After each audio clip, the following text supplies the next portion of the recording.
aire es mercadotecnia, empresas, publicidad, medios de comunicación, invitados, marcas, sociedad, consumidores, clientes, innovación, espacio de expresión, ideas, experiencias, estrategias, empresarios, promociones, posicionamiento, comercialización, diversión, habilidades. Detrás de conocer día a día la labor de nuestros invitados. Marcas y medios al aire, segunda temporada en TV. Conduce Ariadne Salomón. Este programa surge para que diversas marcas, empresas y medios de comunicación compartan con nosotros sus promociones y estrategias que usaron para llegar a posicionarse en donde se encuentran. ¿De qué trata el programa? De invitar a diferentes representantes para que nos expongan cómo se está llevando a cabo sus estrategias mercadológicas, publicitarias y de comercialización. Una sección muy importante es el conocer detrás de, el día a día, la labor de cada uno de los invitados. Para escuchar programas pasados, YouTube, Marcas y Medios al Aire, Facebook, Marcas y Medios al Aire, o visita página de la Universidad de la Comunicación. Hola, bienvenidos al programa Marcas y Medios al Aire. Como siempre me da muchísimo gusto saludarlos. Nos encontramos en nuestra sede, la Universidad de la Comunicación, ubicada en la calle Zacatecas 120, Colonia Roma. Me da muchísimo gusto presentarles a nuestro invitado el día de hoy. Él es Ricardo Giraldo, que es director de Cinema 23 y director de Premios Fénix. Más adelante vamos a platicar de todo de qué se trata Cinema 23 y Premios Fénix. Ricardo, ¿cómo estás? Muy bien, muchas gracias. Gracias por recibirme. Qué bueno que estás aquí con nosotros, Ricardo. Me da muchísimo gusto porque parte del programa es platicarle a la gente la experiencia y la trayectoria de cada uno de nuestros invitados. Me encantaría, siempre en todos mis programas hago la misma pregunta, Ricardo. Me encantaría que le contaras a la gente, independientemente de la parte profesional y laboral que ahorita vamos a platicar, ¿quién es Ricardo? ¿Qué hobbies tiene? ¿Qué hace los fines de semana? Es una pregunta difícil. No sé, estoy como desde hace mucho tiempo involucrado como en un plano laboral que absorbe bastante rato de mi vida. Trato de disfrutar y mezclar un poco también la parte laboral con mi parte social de alguna forma. Okay. Y no sé, puedo decir que quizá lo que más me gusta es viajar. Oye, Ricardo, ¿a qué eres sensible? Queremos conocer un poquito más acerca de ti. ¿Sensible? No sé, la verdad. ¿No? Son preguntas difíciles para responder ahora. Oye, Ricardo, ¿qué te parece si nos vamos a regresar en el tiempo? Me gustaría que le platicaras a la gente tu trayectoria. Platícanos, estuviste trabajando vinculado en la promoción cinematográfica de música, medios audiovisuales y diseño. Platícanos en la parte gráfica, ¿qué estudiaste? Platícale a la gente qué estudiaste. Diseño gráfico. Uh-huh. Estuve 3 años en la Escuela de Diseño del Instituto Nacional de Bellas Artes, EDIMBA. Okay. Y bueno, después de haber cursado esos 3 años donde descubrí materias muy interesantes, increíbles, bastante afines en ese momento a lo que me gustaba, sobre todo fotografía. Pronto también descubrí que ese no era tanto mi camino y que quería dar un giro e irme hacia otro lado, y ahí fue cuando empecé a estudiar música. Okay. Fue un brinco extraño, particularmente porque la música es algo que por costumbres es un estudio que inicias desde chico. Entonces al arrancar la carrera de música, digamos música en toda su forma, es decir, estudiar armonía, contrapunto, historia de la música, incluso clases de composición, solfeo, es llegar prácticamente sin ningún conocimiento de ello y empezar a tratar de adoptar algo que quizá para gente mucho más joven o incluso niños es mucho más fácil de abrir, ¿no? Uno ya más viejo en ese entonces, para mí eran como, tenía 20 años, 21 años, eres como un viejo para arrancar con la música. Digo, nunca es tarde, pero sí hay ciertos músculos que de alguna manera como que cuando eres más chico son más flexibles y tienes la posibilidad como el oído. Pero bueno, eso no terminó de ser un impedimento, entonces estudié música aquí en México en una escuela que se llama CIEM, el Centro de Investigaciones y Estudios Musicales. En esa escuela tuvimos como todo este acercamiento, como mencionaba, a la armonía, al solfeo, a la historia. Había una maestra maravillosa que desgraciadamente murió hace no mucho tiempo. Y ella nos enseñó quizá como un acercamiento un tanto desde otra óptica a la armonía. Los describía como una suerte de viajes casi intergalácticos, donde había centros gravitacionales y uno se sentía una atracción por un centro y podía irse a otro planeta sin dejar de tener una empatía con ese, es decir, como hablando en términos más aterrizados, como en las escalas mayores, menores, siempre todos tienen un centro, que es la escala D, y a partir de esa escala tienen una tónica, y esa tónica podría ser considerada el centro. Pero eso abrió mucho el espacio como para tratar de entender la música desde otro lado, poderla visualizar de alguna manera, porque yo traía mucho esa parte visual de diseño gráfico, y extrañamente cuando estaba estudiando diseño gráfico conectaba con una parte más musical. Entonces de alguna manera logré encontrar el apoyo en los dos para poder seguir adelante con la carrera de música. Ahí también parte obligatoria de las materias era tocar un instrumento. Estudié guitarra, era realmente malo para tocar. Y bueno, en la parte de la composición, que es como de alguna manera imaginarse algo y tratar de llevarlo de lo abstracto a lo concreto, no me iba tan mal. Entonces, al terminar la carrera acá, quise probar suerte estudiando en otro país. Ahí con un amigo planeamos como solicitar apoyos o más bien hacer el examen para entrar a una escuela en Holanda. Teníamos otro amigo que estudiaba allá y que venía a contarnos maravillas y decía, tienen que irse para allá, es increíble. Inicialmente yo quería estudiar en un conservatorio, que el conservatorio de Rotterdam, que tenía un área como de música del mundo. Daban clases de cítara, de flamenco, de tabla, había varias cosas que eran interesantes. Y también apliqué al Conservatorio de La Haya, que sonaba como algo más distante, difícil de entrar. Y el primer, en ese entonces, fax que recibí fue del Conservatorio de Rotterdam diciéndome que no me aceptaban. Había mandado mis trabajos y afortunadamente una semana después recibí otro fax del Conservatorio de La Haya diciendo que sí, que bienvenido, que fuera, que ahí me esperaban. Mi amigo también fue aceptado en ese conservatorio. Nos fuimos para allá y fue un cambio radical. Nunca había estado en Holanda. Hablaba muy poquito inglés. O sea, fue como una de esas cosas que uno hace afortunadamente de una forma medio irresponsable, pero que trae buenos resultados. ¿Cuánto tiempo estuviste allá? Estuve 10 años viviendo, estudiando, estudié otra vez. Había terminado la carrera de música acá, allá volví a estudiar la carrera de composición, hice una maestría también, tuve varios maestros. Antes de irme yo también quería estudiar en particular con un maestro de allá, Louis Andriessen.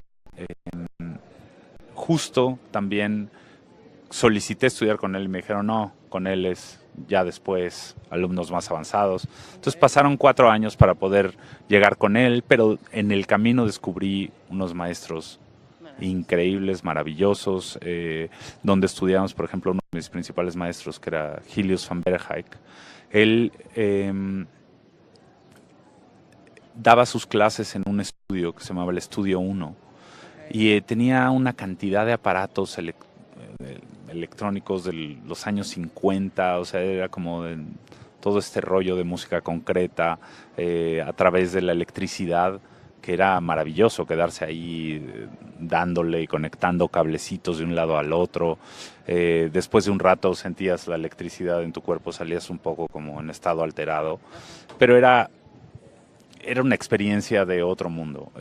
Tenía estudios de grabación, tenía todos estos aparatos, al mismo tiempo podías recorrer todo el conservatorio y toparte con unos músicos. Era fascinante caminar por ahí y escuchar, porque además ese conservatorio se especializa en música antigua. Entonces los intérpretes eran realmente así de lo mejor que hay. Entonces, no importa el año en el que estuvieran, su desempeño con un instrumento era bastante alto.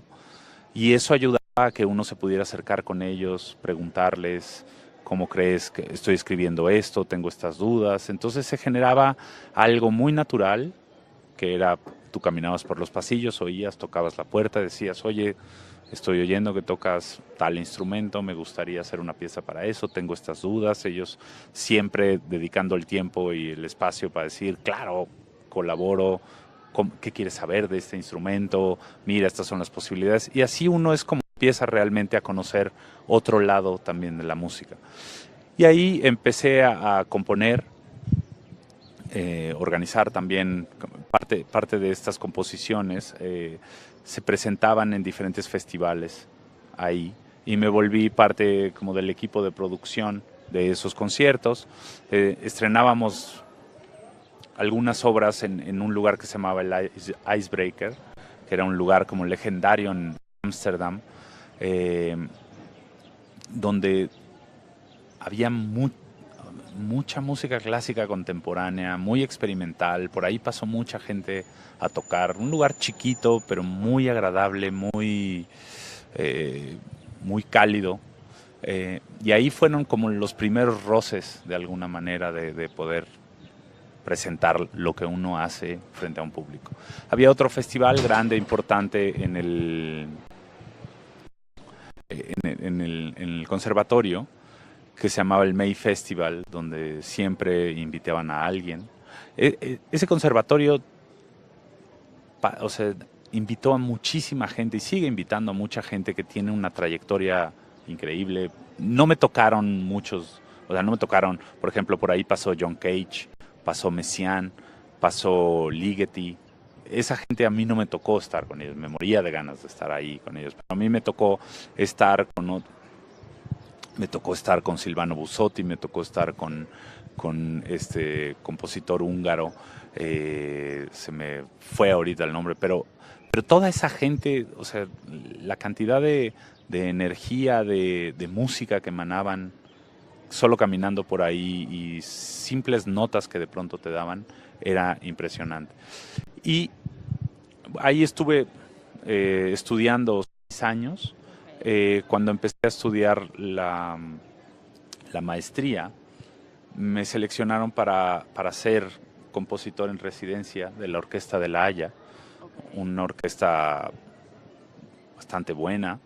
La mayoría de los músicos en Holanda son extraordinarios. El nivel es brutal. Todo el mundo tiene un...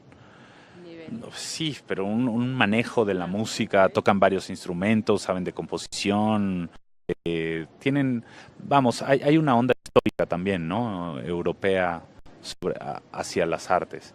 Entonces era interesante, empecé a trabajar con esa orquesta, con el director artístico también, empezamos a probar diferentes cosas, analizar los instrumentos, ver qué piezas íbamos a hacer. Decidí que quería hacer uno de los proyectos era una pieza para una película silente de Man Ray de 1928 que se llamaba La Estrella de Mar. Pedimos el negativo al Museo de Cine de París. Nos mandaron una maleta viejísima que no se había abierto en, yo creo, 30 años o algo así. Pudimos proyectar la película para poder solo teníamos un pase de esa película, entonces decidimos que era mejor digitalizarla para poder trabajar sobre ella. Entonces empecé también a hacer un trabajo de música electrónica mezclada con música acústica. Para mí, una relación de los instrumentos en general y de la música tenía que ver y se relacionaba particularmente con texturas, con esos sonidos extraños que pueden salir. No era tanto el rollo de la melodía o la armonía clásica en sí, de eso que te conté de estas clases maravillosas con María Antonieta. O sea, había otra relación con la música, pero era como las mismas reglas, pero en un mundo más atonal o más, ni siquiera de ruido, era más como una invención de dónde uno estaba parado. Y eso era lo que ofrecía de alguna manera el conservatorio de allá, que lo hacía muy divertido, increíble y enriquecedor, era que las puertas estaban abiertas para explorar lo que uno quisiera. Y eso fue prácticamente lo que más aprendí allá. O sea, depende de ti, qué quieras hacer, por dónde lo quieres llevar, eres libre de hacer, quieres hacer música tonal, vas por ahí, quieres hacer ruido, vas por ahí, quieres hacer música electrónica, quieres hacer cosas más audiovisuales, quieres hacer cosas más como operáticas o teatrales, todo es posible. Y esa apertura se vuelve como muy importante en las cosas que empiezo a hacer allá. Empiezo a trabajar con comisiones de diferentes ensambles, algunas piezas se graban con otros solistas o con otros ensambles, hacemos proyectos, nos juntamos con amigos. En esa época, varios amigos mexicanos que habíamos ido a Europa, unos vivían en París, otros en Londres y otros en Holanda. Decidimos juntarnos para empezar a intercambiar nuestras experiencias una vez cada tanto, juntarnos como amigos, pasar un rato juntos, disfrutar, o sea, sentir un poquito casa y al mismo tiempo intercambiar esa mirada más profesional o de los trabajos que estábamos haciendo, y a partir de eso desarrollamos un proyecto para hacer con una orquesta de allá, la orquesta es un ensamble más bien con piezas audiovisuales y presentarlo en México y en Holanda. Entonces generamos toda una serie empezamos a producir de alguna manera todo eso en conjunto sin tener idea de qué se trataba, qué requería ni nada, sino otra vez lanzarnos a la aventura a ver qué salía. Fue una experiencia bastante linda, editamos un DVD a partir de eso. Y ya un poco hacia el final de mi vida en Holanda, empecé a adentrarme en un proyecto más alejado de la música, más relacionado con la instalación audiovisual. Hice un proyecto sobre minas antipersona, con sensores de presión, de movimiento. Varias personas del conservatorio me ayudaron a hacer la programación de cómo debería funcionar lo que iba a manejar y activar esos sensores, lo que iba a combinar con las imágenes y con el audio. Fue una experiencia bastante enriquecedora también. Fue muy nuevo para mí como entrar como en este mundo de la tecnología cuando era todavía algo muy que se estaba desarrollando. Había muchos avances y demás, pero había muchas, sobre todo mucha exploración con los sensores para hacer música y para activar video. Y a partir de ahí, bueno, hice una cosa en la que me dieron un premio por hacerlo. Entonces eso fue lo que me dio los recursos para poder realizarlo y presentarlo. Lo dejé exhibido un mes en La Haya, y al mismo tiempo empezaba yo a colaborar con un festival de cine en México que se llama FICO, o se llamaba FICO, dirigido por una querida amiga que pues, nos conocíamos desde chavitos. Se llama Paula Astorga. Ella tiempo después fue la directora de la Cineteca Nacional, y con ella, al frente de este proyecto FICO, yo me acerqué porque otro de mis más cercanos amigos estaba viviendo conmigo en Holanda, estaba estudiando relaciones internacionales, más enfocadas al tema de crisis humanitarias.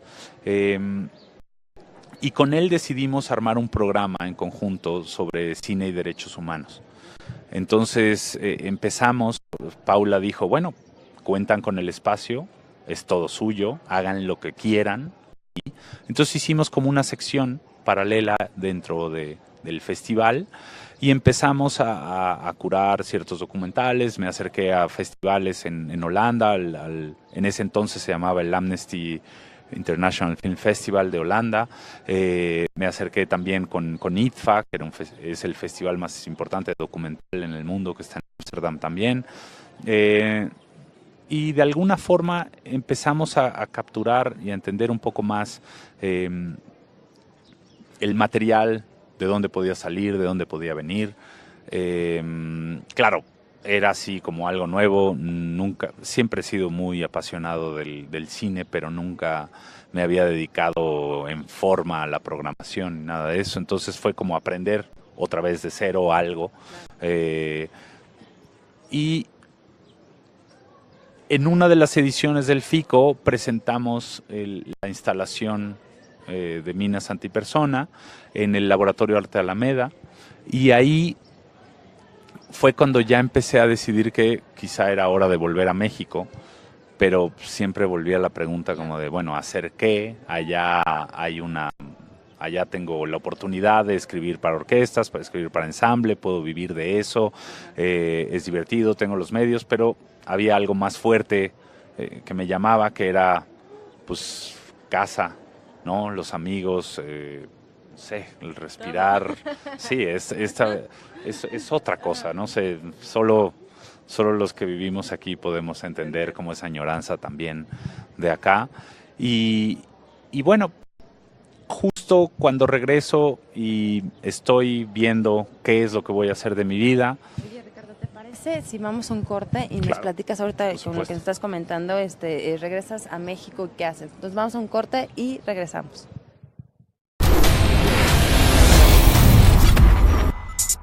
Experiencia UC.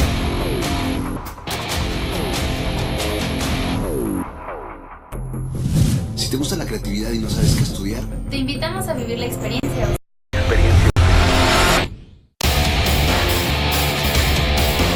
Por medio de talleres podrás conocer nuestras 8 licenciaturas creativas. comunicación visual, cine, comunicación organizacional, mercadotecnia y análisis del consumidor, publicidad, animación, comunicación social y comunicación y gestión de la cultura y las artes. Profesores, alumnos y exalumnos Te enseñarán a producir un programa de radio, a conceptualizar una fotografía y además vivirás la experiencia de filmar en un foro de cine.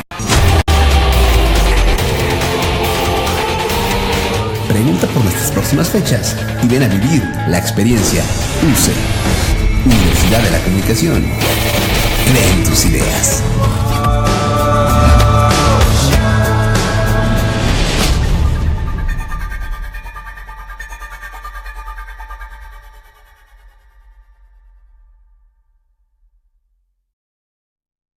Pues estamos de regreso platicando muy a gusto con Ricardo Giraldo, que es director de Cinema 23 y director de los premios Fénix. Síguenos contando, Ricardo. Llegas a México y ¿qué pasa? Bueno, al llegar a México empieza como otro proceso, es un cambio un poco radical, es dejar un poco la vida de música.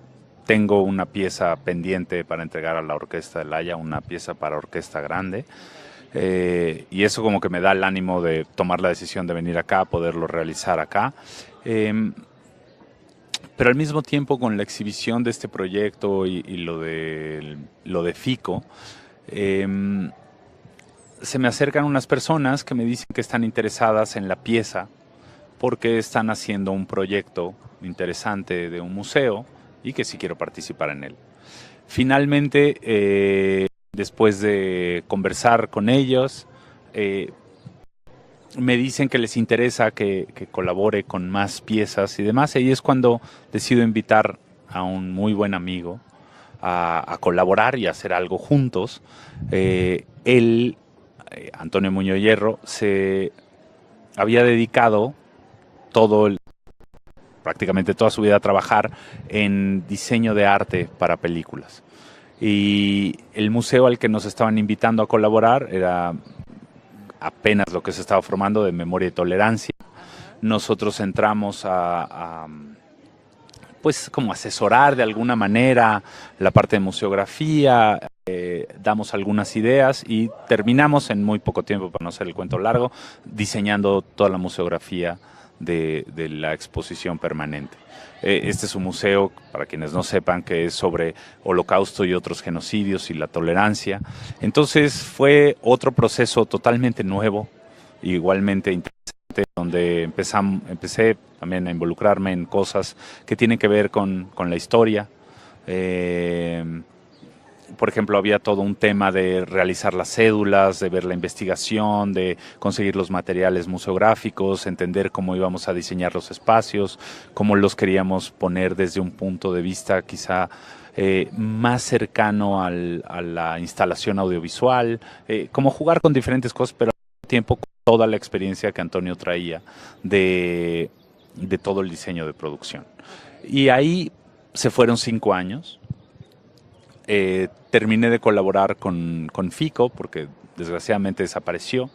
Para la época en que FICO existía, creo que había 10 festivales de cine en México.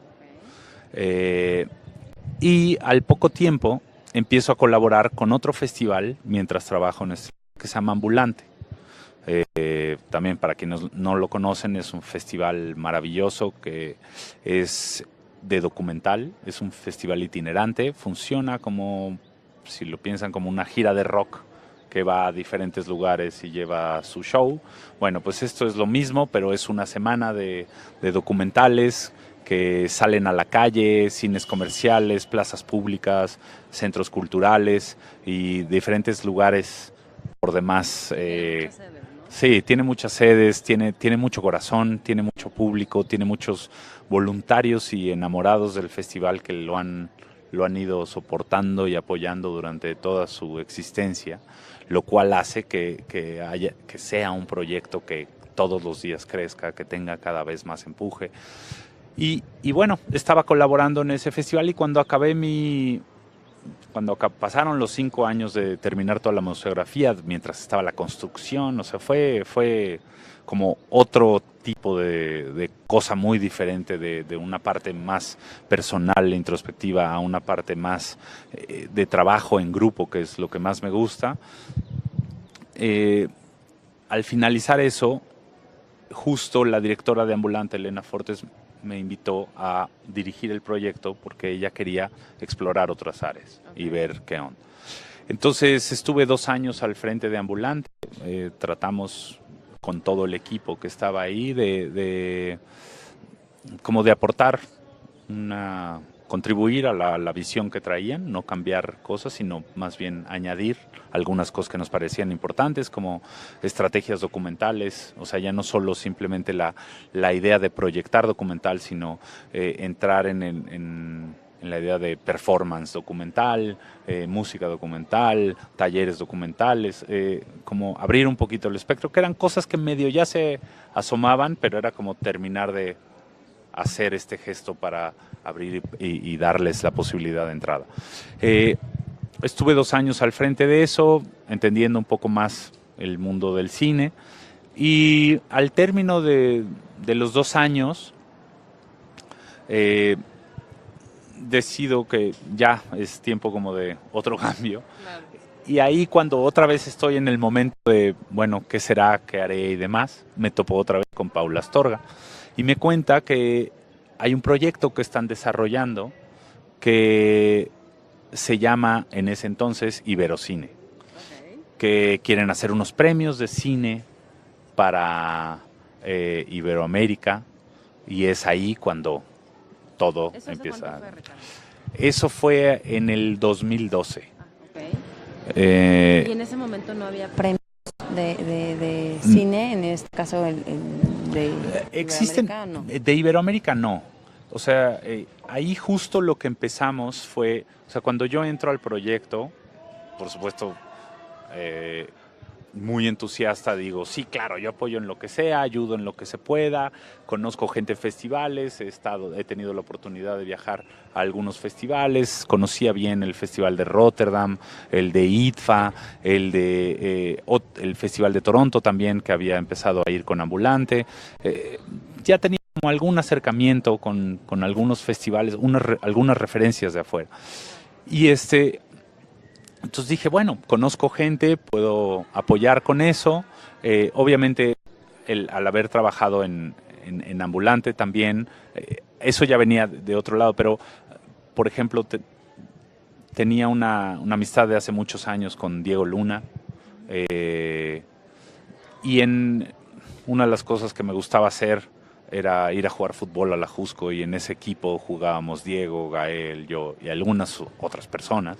Entonces eso también como que generó un lazo de amistad desde otro lado, y permitió que pudiéramos empezar a pensar en proyectos, cuando obviamente ellos, parte de ese proyecto que me contó Paula, de pues, tenemos este proyecto, viene también de reflexiones que llevan a cabo con gente como Diego y Gael, ¿no? O sea, desde ahí de donde empieza a salir un poco, se empieza a gestar la idea, pero al mismo tiempo hay muchas otras personas en diferentes países que tienen esa misma reflexión, que dicen, ¿por qué hacemos este cine y nadie lo ve?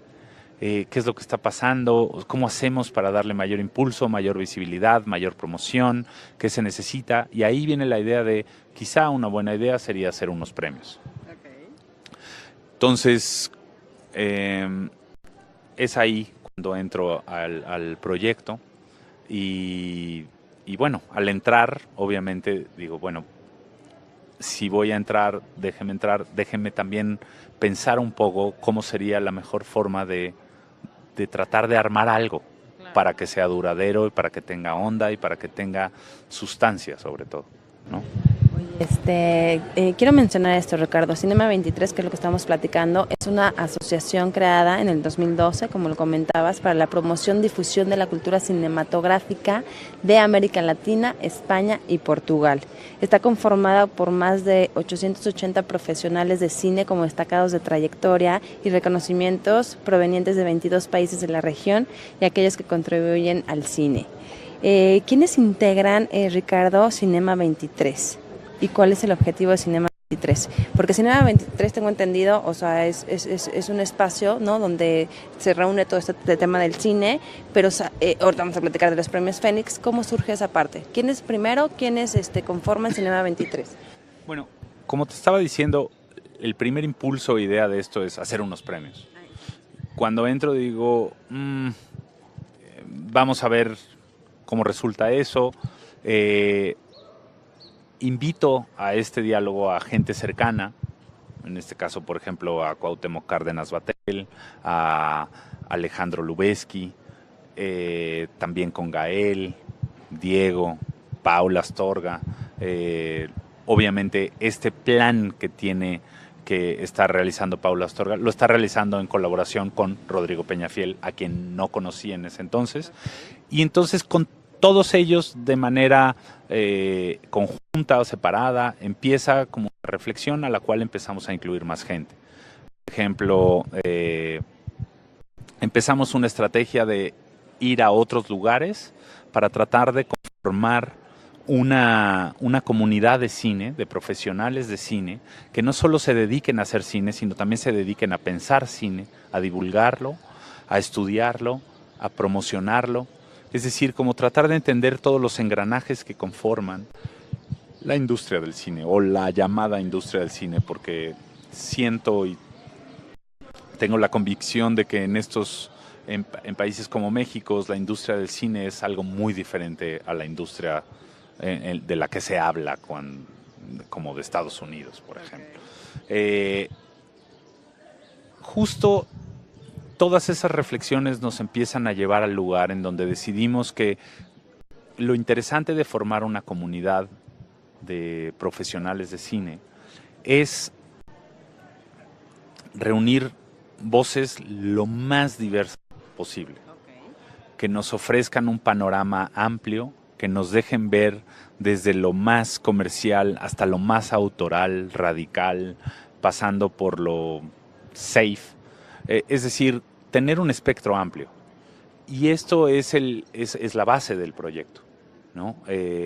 Y es así también como empezamos a sumar gente. Entonces, a través de estas reflexiones con gente como ellos, y que luego se empezó a ampliar, gente como Daniel Jiménez Cacho, como Edgar Ramírez de Venezuela, con Cecilia Suárez, con productores de diferentes países, actores, con Maribel Verdú, con toda esta gente, con José María Prado de España, y Marisa Paredes, como empezar a entender, bueno, ¿por dónde? ¿Qué es lo importante? ¿Qué es lo que nos está haciendo falta?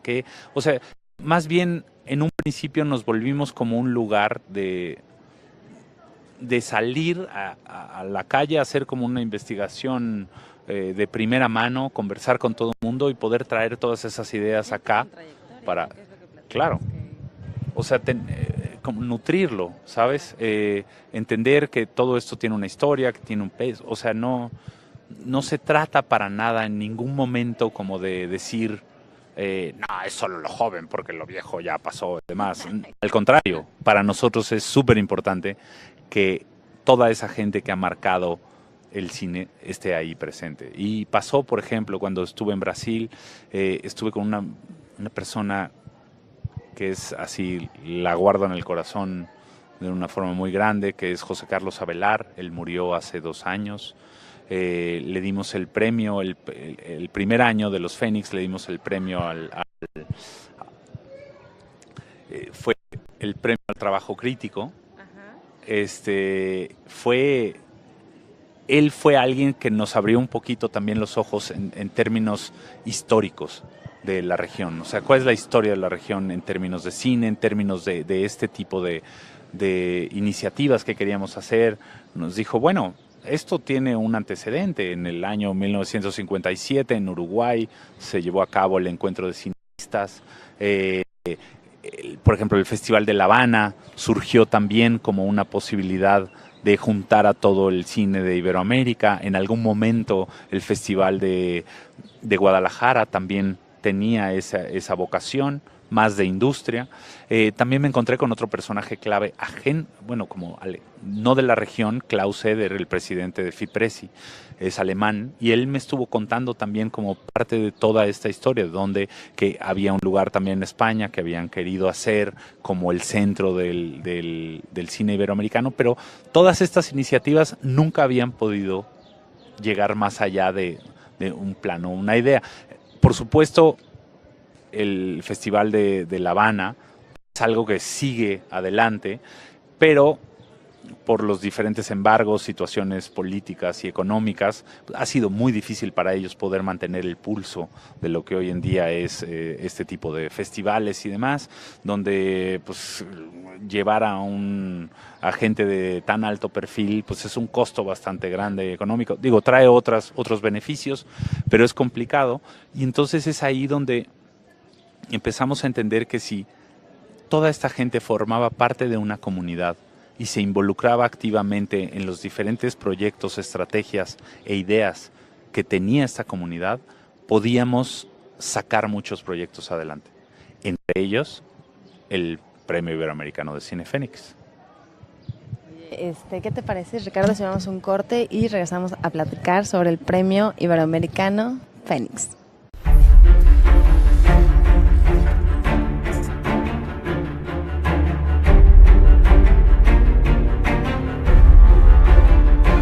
En la Universidad de la Comunicación creemos que hay un arma, la más poderosa de todas, que puede ayudar a nuestros alumnos a sobresalir en un mundo de constante cambio y evolución.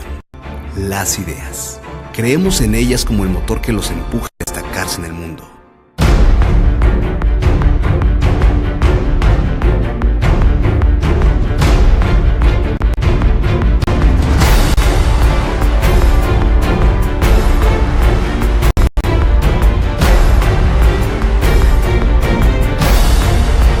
Una buena idea no tiene forma definida ni temporalidad.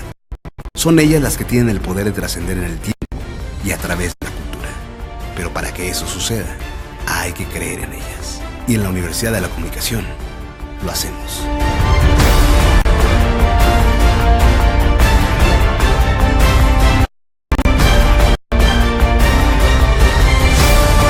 La próxima gran idea es la tuya.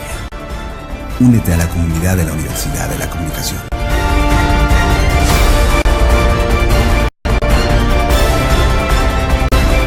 Licenciaturas, especialidades, maestrías y diplomados.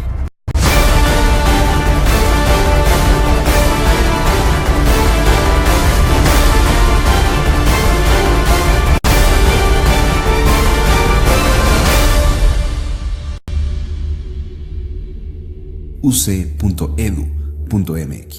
Universidad de la Comunicación. Cree en tus ideas.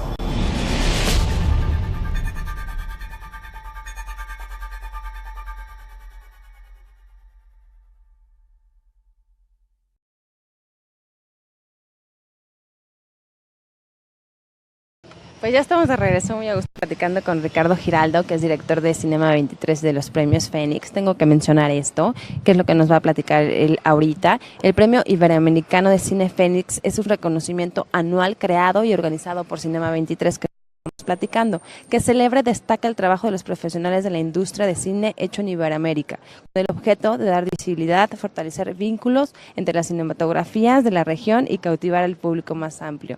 Ricardo, platícanos todo acerca de los premios Fénix.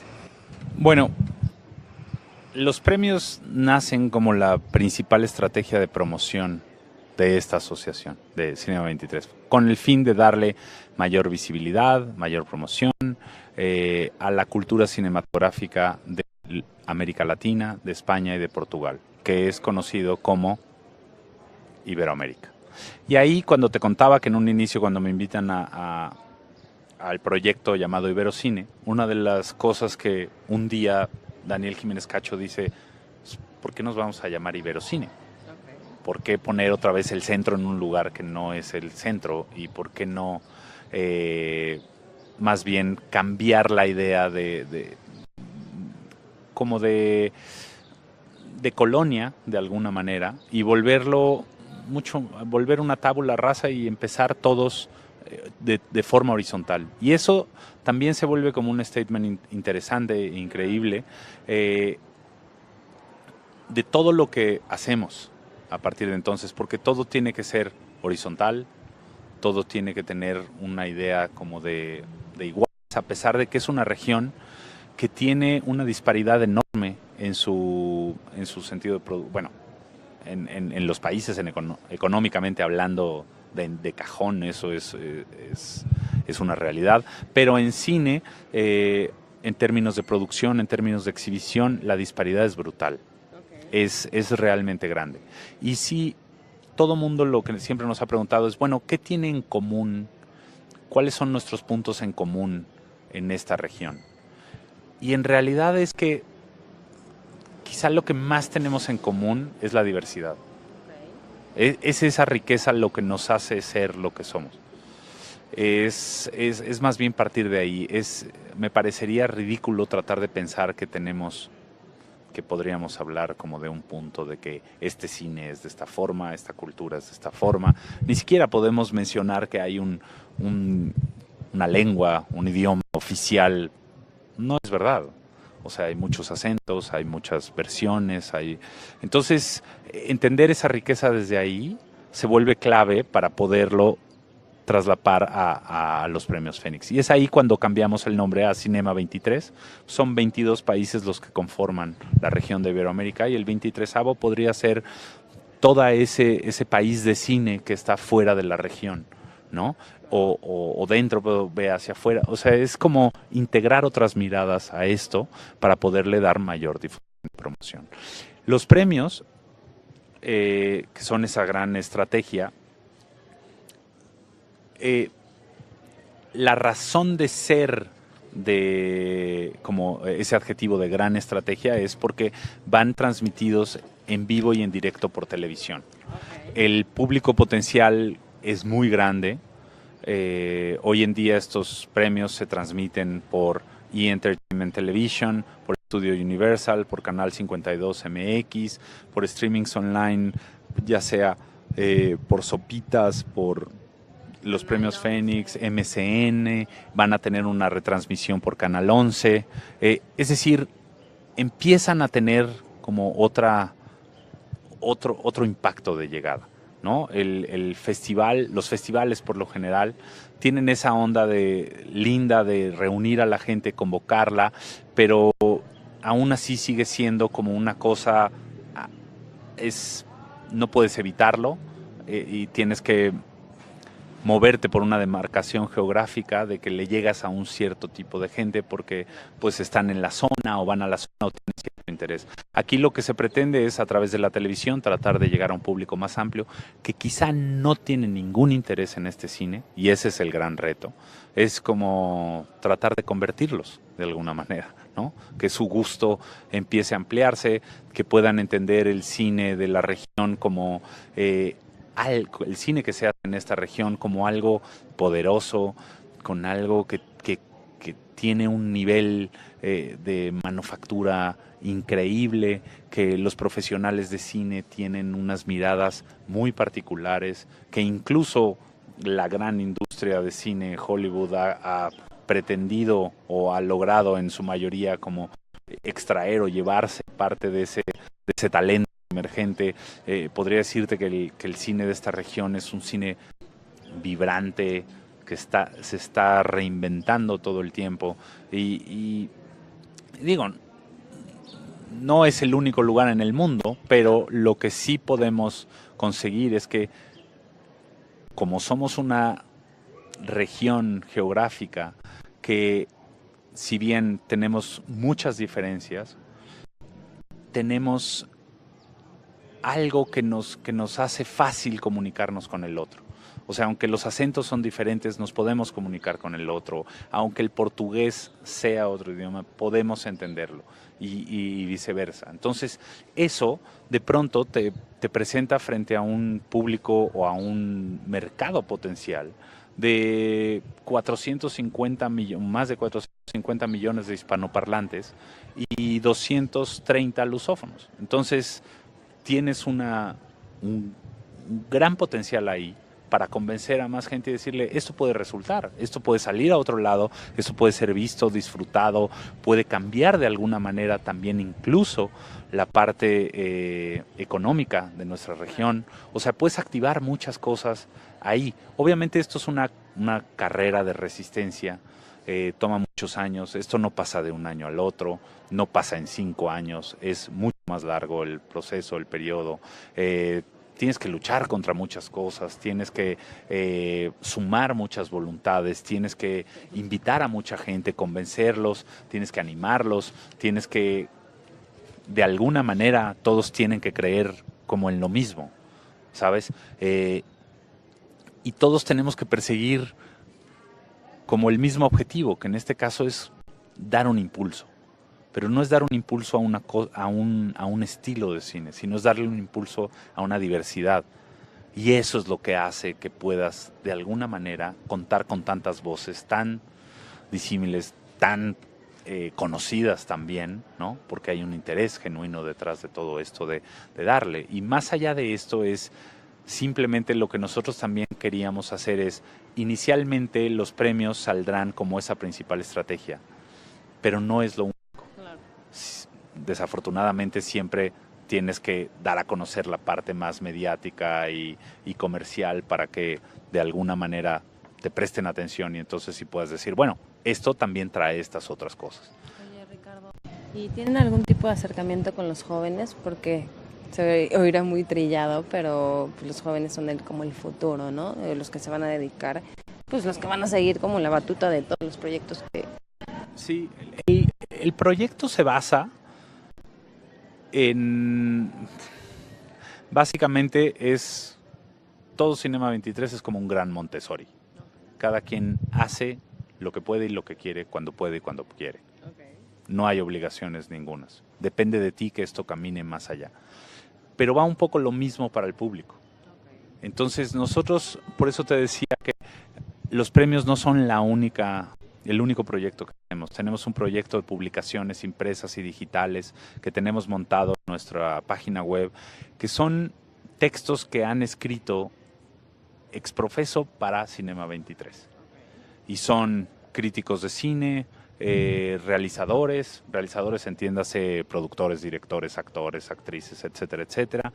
Son conversaciones con profesionales de cine y también tenemos guiones de rodaje.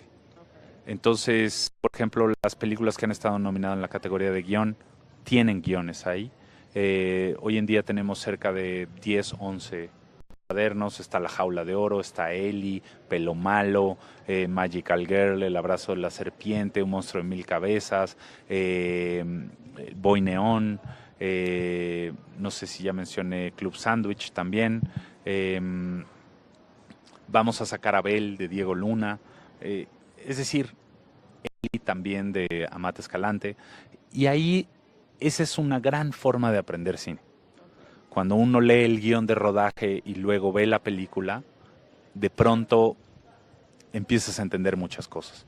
Cuando lees a un crítico hablando sobre la historia del cine en América Latina o en un país determinado, empiezas a entender muchas otras cosas. Empiezas a entender la influencia, la importancia, empiezas a entender los tiempos. Cuando alguien habla de conversación, por ejemplo, tuvimos una conversación con actores y actrices nominadas a los premios Fénix. Tienes a gente como Sonia Braga, como Alfredo Castro, como Luis Ñeco, como Juan Acosta, hablando con Karina Gidi, y al mismo tiempo en el público tienes a Adriana Barraza y a Marisa Paredes. Pues el diálogo que generas ahí es único y especial, ¿no? Entonces, este tipo de cosas acerca a cualquier persona con un poco de curiosidad, como a los diferentes oficios y quehaceres del cine. También, por ejemplo, antes teníamos otro proyecto que se llamaba Cine de Salón, que era llevar a directores y a productores de películas o actores a presentar las películas en escuelas secundarias y preparatorias para que pudieran compartir un poco con los chicos cómo había sido su proceso de creación y qué los había llevado a ese lugar. Pero al mismo tiempo se volvía como un trueque, porque los chicos daban en intercambio por el tiempo que él o ella les había dedicado. Ellos escribían un texto libre sobre lo que habían vivido en ese momento, ya fuera por la película, por la conversación, por el momento, por la inspiración.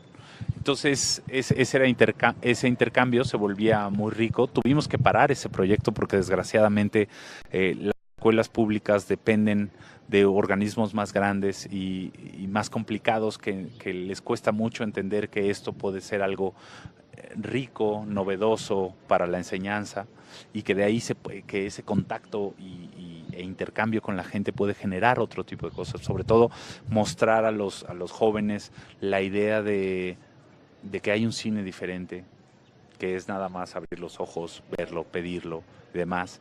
Pero bueno, también otra de las cosas que estamos haciendo ahora con los premios es, con los nominados, tener una serie de encuentros y conversaciones en las diferentes categorías, para que la gente entienda un poco más cómo llevan a cabo su quehacer. Y por otro lado, también tenemos exhibiciones de las películas nominadas en la Ciudad de México, en Cinépolis, en Cineteca, en Cine Tonalá. No son muchas, pero son algunas, y es una forma como de enterarse de qué es lo que va a haber en la ceremonia, o qué ya fue lo que ganó, porque la ceremonia de premiación cae en miércoles y esto arranca el sábado previo y acaba el domingo posterior. Entonces es una forma también de acercar al público. Este año, gracias a Cinépolis, también llegamos a Costa Rica, a Guatemala, a Colombia. Entonces el espectro se empieza a abrir.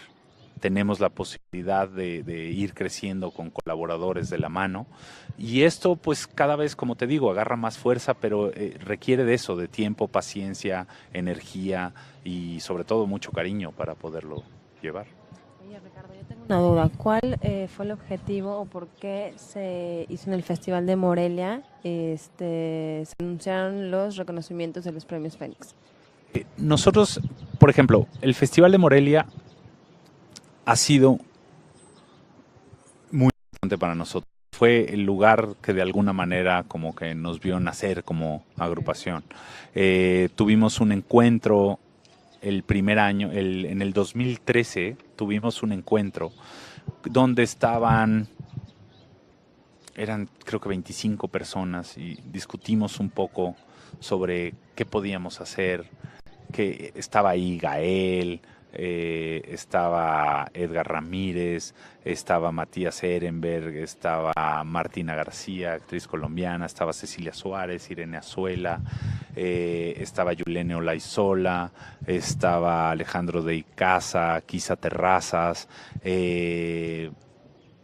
estaba Cuauhtémoc Cárdenas Batel, estaba la directora en ese momento del Festival de Cartagena. Es decir, como que cubría un poco a mucha gente y ahí empezamos a discutir qué se podía hacer. Entonces, desde entonces el Festival de Morelia se volvió como una casa nuestra y ellos siempre nos reciben. Entonces decidimos que cada año íbamos a estar presentes ahí e íbamos a anunciar los premios, los reconocimientos especiales o premios especiales, y uno de esos premios lo damos en colaboración con Cinépolis. Los 3 premios especiales son, uno, la trayectoria, que es con todas las academias de cine de Iberoamérica. Ellos escogen un personaje a premiar, se entrega en la ceremonia de premios Fénix. Otro es con FIPRESI, para dar el premio al trabajo crítico. Ellos deciden a quién se lo dan ese año, nosotros lo entregamos en la ceremonia. Y con Cinépolis se da el premio de los exhibidores, que este año cuenta con el voto del público, es decir, de diferentes países que que lograron ciertas metas, no solo en taquilla, sino en lugares de exhibición, cuántos boletos vendieron, cuántos fueron los exhibidores, en cuántos países se vio, en cuántos países se vendió, una cosa más de industria, pero el voto del público es el que al final ayuda a determinar cuál es ese ganador. Entonces hay un rollo como de involucrar también poco a poco al público y también, o sea, como este es el tercer premio y ahí, pues, como también el Festival de Morelia es uno de los principales fundadores de ese festival, es Cinépolis, por eso también decidimos hacerlo ahí. Pero también lo interesante de ver de todo este proyecto, los premios y de Cinema 23, es que sigue siendo algo en construcción y todo el tiempo se está desarrollando. Por eso también como encontrar estos espacios, ver y demás. Y bueno, también, por ejemplo, el equipo base que conforma Cinema 23, pues viene de diferentes lugares, ¿no? Por ejemplo, el presidente de los premios es Rodrigo Peñafiel, viene el mundo que viene del mundo de las relaciones públicas, tiene una agencia que se dedica a eso y que cada vez está abriendo más el espectro. Muy proactivo y muy sí, trabajador, ¿no? muy, en busca de muy generoso también, ¿no? Sí. Con su tiempo, con su energía, con sus medios para poder hacer otros proyectos, muy curioso. Entonces, él pues, ha sido como motor detrás de toda esta iniciativa, pero también el equipo que trabaja día a día en los premios viene de diferentes lugares, ¿no?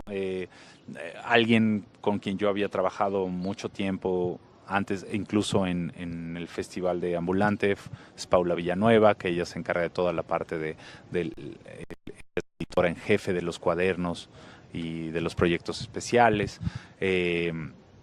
También una chica que trabajaba en el Festival de Cartagena, llevaba el Salón Fixi, ahora ya se vino a vivir acá, trabaja de lleno en los premios Fénix y es la que lleva toda la parte académica.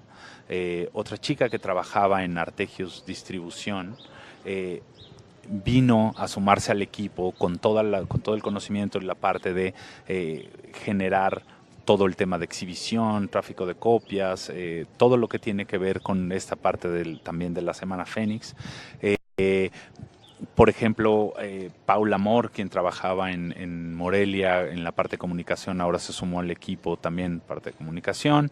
Han llegado chicos que pues de alguna manera como que acaban de salir hacía poco de la universidad y hemos visto una explosión brutal en su vida profesional, o sea, ahora dependemos de ellos al 100%. Ellos son los que hacen, no, vas a ver que no miento, por ejemplo, ellos son los que hacen todas las ternas que aparecen en televisión, de nominación, son todos los que hacen los videos y cápsulas de entrevistas en diferentes festivales, son todos los que hacen toda la parte audiovisual, pero también la diseñadora gráfica es la que se encarga de todo esto. Tenemos un apoyo de otras 2 personas ahí que también acaban de salir, pero que están apoyando en todo eso. Entonces es un equipo que se empieza a conformar y empieza a tener como una fuerza grande. Está también con quien hablaste en algún momento, Fabiola Quintero, que es parte como... ella también de alguna manera medio brinca entre Another Company y Premios Fénix para ayudar en toda la parte de relación con medios y estrategias, pero eso es lo que hemos visto, que es un proyecto que está creciendo muy rápido. Hay que tener mucho cuidado con los proyectos que crecen rápido porque se te van de las manos rápidamente. Y el chiste es que dure, que mantenga la esencia, que tenga fundamento, ¿no? Si no, no tiene sentido. Por eso, por ejemplo, los premios, mucha gente decía, claro, alfombra roja, es como la parte frívola. Sí, es la parte frívola, pero es también la parte necesaria, es la parte que da la ventana y demás. Y no es lo único que se hace, ¿no? Hay muchas otras cosas detrás y hay que entender, cuando uno logra entender que son muchas cosas las que componen algo, en ese día ganas como mucha riqueza en visión, en estrategia y en posibilidades de seguir generando cosas. Oye, Ricardo, ya terminamos, pero vamos a irnos a un corte. Me gustaría mencionar todas las categorías que tienen en Premios Fénix y la última pregunta que te voy a hacer para cerrar. Entonces vamos a un corte y regresamos.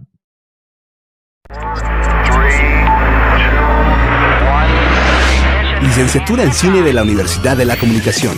Formamos gente que cree en lo que cree. Como cineasta serás un profesional integral en las artes y técnicas de los lenguajes del cine con conocimientos teóricos, técnicos, artísticos y prácticos para diseñar, producir, dirigir, promover y comercializar productos cinematográficos desde una visión polivalente, colaborativa y práctica de la enseñanza de la disciplina.